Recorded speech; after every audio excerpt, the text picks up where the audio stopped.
सो hey guys, कैसे हो आप सभी लोग। Welcome back to my channel AG manga world. तो यार डीमन एम्पर की एक और बिल्कुल नई एपिसोड के साथ हाजिर हूँ, जो कि होने वाली है एपिसोड नंबर 272। लेकिन आगे शुरू करने से पहले अगर आप लोगों ने अब तक मेरे इस चैनल को सब्सक्राइब नहीं किया है तो जल्दी से जाकर के वीडियो को लाइक करके चैनल को सब्सक्राइब कर लें और हो सके तो वीडियो को शेयर भी कर दें। शुक्रिया। एंड शुरू करते हैं हमारा आज का ये वाला एपिसोड। तो जैसा की लास्ट एपिसोड में हम लोगों ने देखा, ज़ूफेंग वापस से अपनी ल्यू क्लैन में आ जाता है और सभी एल्डर्स को बताता है कि वो क्यों लेट हो गया। लेकिन फिर ज़ूफेंग उनसे सिस्टर चूचू के बारे में पूछता है। ग्रैंडमा सिस्टर चूचू के बारे में बताते हुए कहती हैं कि वो कुछ टाइम के लिए अपने सेकुलरिज्म में चले गई है। तो ज़ूफेंग को जैसे ही सेकुलरिज्म की पता चलता है तो वो काफी ज्यादा हैरान हो जाता है और अपने मन में कहता है कि नहीं, इसमें जरूरी कोई ना कोई तो बात छुपी हुई है। अब ये लोग इतनी बात कर ही रहे होते हैं कि तभी वहाँ पे उन लोगों को क्राउन प्रिंस के आने की खबर मिलती है और यहीं पे हमारा एपिसोड खत्म हो गया था। तो अब इसके आगे का एपिसोड हम लोग आज देखेंगे। तो अब इस एपिसोड की स्टार्टिंग में ज़ूफेंग क्राउन प्रिंस के बारे में सोचते हुए कहता है, मैंने क्राउन प्रिंस को सिर्फ एक ही बार देखा है और एक ही बार में उसने अपनी छाप मेरे मन में छोड़ दी है। में वो काफी ज्यादा सूक्ष्म और तेज है और वो अपने आप को इन हाउसेस के झगड़ों में नहीं घसीटेगा। वो बिल्कुल एक ओल्ड फॉक्स की तरह है कि शांति से जल रही आग के ऊपर नजर रख रही है। लेकिन फिर भी यहाँ हमारी क्लैन में क्राउन प्रिंस ने आने की खुद से पहल क्यों की? ये लगता है कि उसके मन में इस बारे में एक स्पष्ट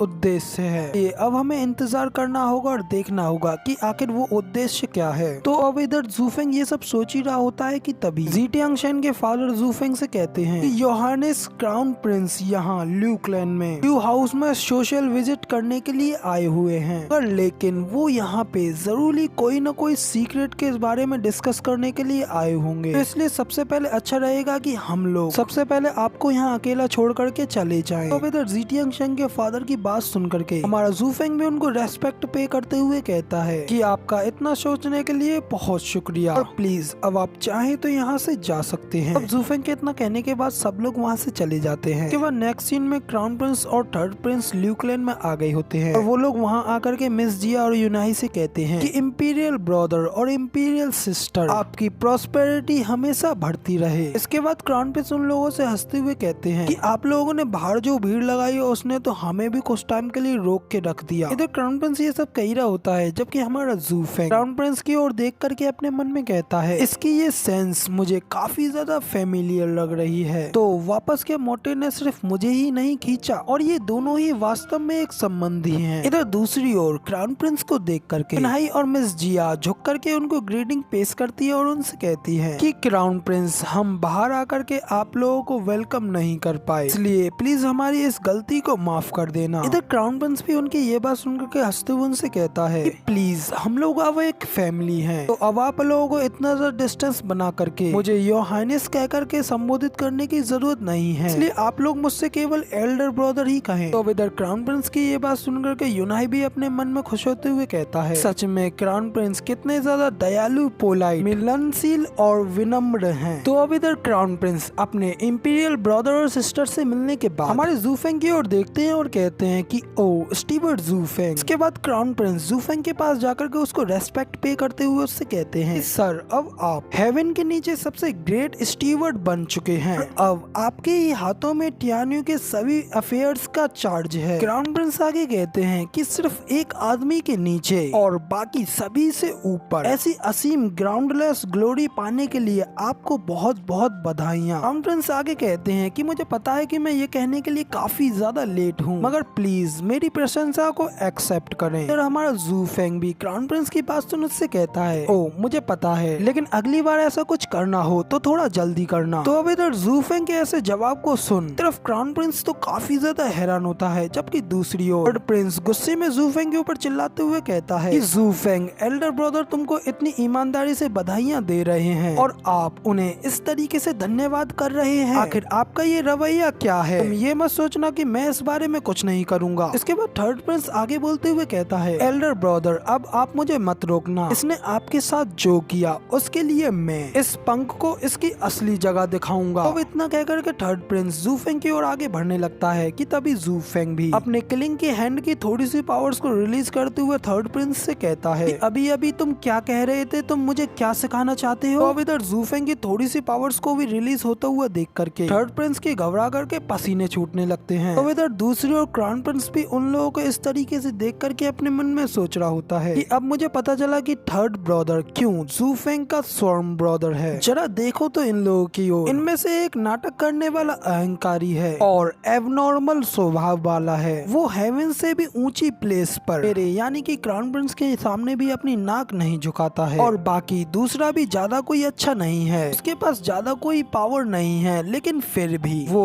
अपने आप को पावरफुल दिखाने का नाटक करना चाहता है। और इन दोनों को देख करके तो बिल्कुल ऐसा लग रहा है जैसे कि एक फली के ये दो मटर के दाने के समान हो। तो इधर क्राउन प्रिंस ये सब सोचने के बाद उन दोनों के पास जाते हैं और कहते हैं, स्टीवर्ट जू सच में कितने ज्यादा फ्रेश और रीजनेबल हैं, इसलिए मैं वास्तव में आपकी प्रशंसा करता हूँ। इसके बाद क्राउन प्रिंस आगे कहते हैं कि ओल्ड थर्ड ब्रदर, मैं ईमानदारी से स्टीवर्ट जू फेंग से माफी मांग रहा था, बदले में स्टीवर्ट जू फेंग ने भी मुझसे जो कुछ भी कहा वो बिल्कुल सही है, इसलिए तुम्हें इसमें इंटरफेयर करने की बिल्कुल भी जरूरत नहीं है। इधर ये सुन थर्ड प्रिंस भी कहते हैं, जू फेंग अपने आप को लकी समझो जो कि बड़े भाई ने मुझे रोकने के लिए कह दिया, और नेक्स्ट टाइम ऐसा कुछ भी मत करना। तो इधर थर्ड प्रिंस के इतना कहने के बाद क्राउन प्रिंस अपने लोगों से कहते हैं कि अब जल्दी से उन गिफ्टों को लेके आओ। तो अब क्राउन प्रिंस की ये बात सुनकर के वो सोल्जर जल्दी से एक बड़ा सा बॉक्स ला करके वहाँ पे उन लोगों के सामने रख देते हैं। इसके बाद जल्दी से उस बॉक्स को खोला जाता है। फिर उस बॉक्स के खुलने के बाद बॉक्स में से काफी सारी ब्लू कलर की एनर्जी से बनी रोशनी निकल रही होती है। इसके बाद उस बॉक्स के अंदर के सामान को दिखाया जाता है जो कि एक ब्लू कलर के विंग्स होते हैं, और वो विंग्स सी पेंथम विंग्स होते हैं जो कि एक 7th लेवल के स्पिरिचुअल बीस्ट के होते हैं, और उस स्पिरिचुअल बीस्ट का नाम एविस पेंथम बटरफ्लाई होता है। और ये एविस पेंथम बटरफ्लाई एक एथेरियल एक्सपर्ट होती है जो कि कहीं भी वाटर को शिफ्ट कर सकती है और बेहद ही अच्छी तरीके से इल्यूजन का यूज कर सकती है, यहाँ तक कि इसके इल्यूजन से एक peak level radian stage expert भी नहीं बच सकता, और ये आसानी से उसकी सोल को बाहर निकाल सकती है। इससे जिसकी जितनी ज्यादा हायर कल्टीवेशन प्रोग्रेशन होगी वो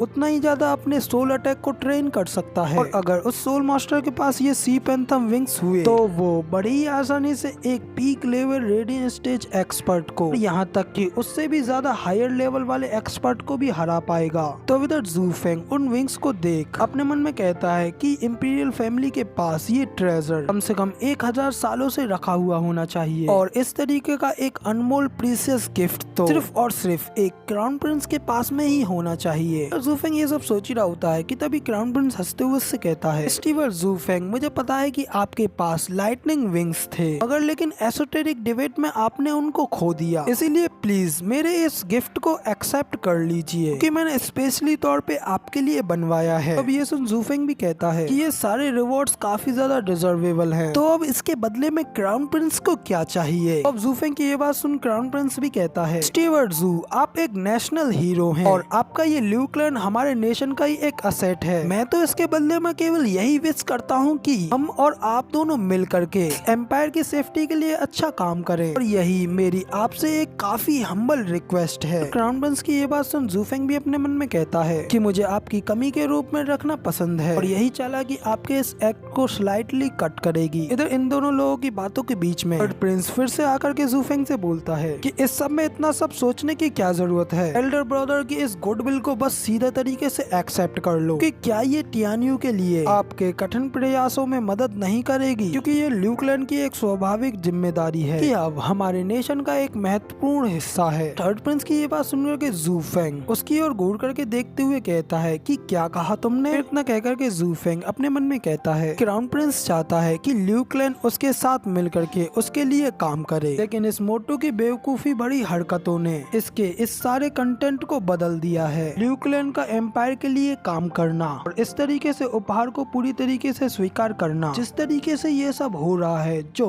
मोटू क्राउन प्रिंस की मदद करता हुआ दिख रहा है, वो वास्तव में ल्यू क्लैन को क्राउन प्रिंस के चंगुल से बचने में मदद कर रहा है। टियान्यू के लिए काम करना और क्राउन प्रिंस की साइड में काम करना, ये बिल्कुल भी हमारे लिए साइमल्टेनिक नहीं है। फिर जू फेंग आगे कहता है कि इस मोटू को देख करके अब मुझे लगता है मोटू जरूर ही खुद को छुपा रहा है और ये काफी ज्यादा शातिर इंसान है। और मुझे आश्चर्य है कि क्राउन प्रिंस भी क्या इन लाइनों के बीच को पढ़ सकता है। लेकिन अब इस सब से क्या ही फर्क पड़ता है, क्राउन प्रिंस का ये तोहफा तो अब बिल्कुल बेकार ही हो गया। अब ज़ूफेंग के ये सब सोच लेने के बाद सीन में हमें ल्यू हाउस के बाहर का सीन दिखाया जाता है। यहाँ पे कि क्राउन प्रिंस वापस जाने के समय स्टीवर्ट ज़ूफेंग, आज आपसे यहाँ मिलकर के मुझे बेहद ज्यादा खुशी हुई। तो अब टाइम आ गया है कि मैं यहाँ से जाना चाहूंगा। तो हमारा ज़ूफेंग भी उन्हें जाने की इजाजत देते हुए उनसे कहता है कि ठीक है, प्लीज आप अपना ख्याल रखना। तो अब ज़ूफेंग के इतना कहने के साथ ही हम ये वाला एपिसोड यहाँ पे कंप्लीट करते हैं। इसकी आगे की स्टोरी आप लोगों को इसके नेक्स्ट एपिसोड में देखने को मिल जाएगी। फिलहाल के लिए वीडियो पसंद आई हो तो यार एक लाइक कर देना, साथ ही कमेंट में बताना कि आपको हमारा ये वाला वीडियो का एक्सप्लेनेशन कैसा लगा। और इसके नेक्स्ट आने वाले एपिसोड को देखने के लिए मेरे इस चैनल को सब्सक्राइब करना बिल्कुल भी मत भूलना। जिसके बाद मैं मिलता हूँ आप लोगों से अगली वीडियो में, तब तक के लिए टाटा बाय बाय, फिर मिलते हैं।